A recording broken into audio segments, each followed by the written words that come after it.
Chad, tell us about the audit generally. What does it mean? What were your big takeaways from this year's single audit report? Well, one big takeaway is that Mississippi is spending a ton of money, and that's because we received, like every other state, we received a lot of federal stimulus funds.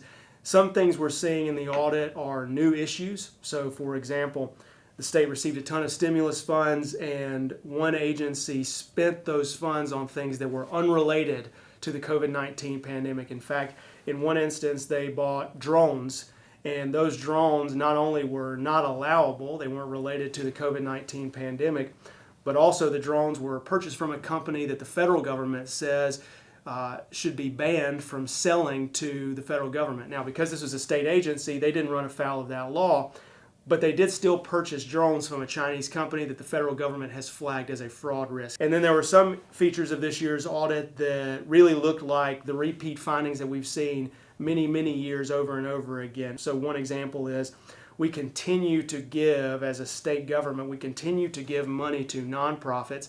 If an agency gives money to a nonprofit in a grant, for example, they're responsible for monitoring that nonprofit and making sure that they spend that government money in the way that the law requires. And in some cases, they're just not properly monitoring that nonprofit. And the taxpayers need to know that we're keeping a close eye on it. And if we find that somebody has done something wrong, we're going to take it to a prosecutor, and we hope ideally at the end of the day those individuals are held accountable.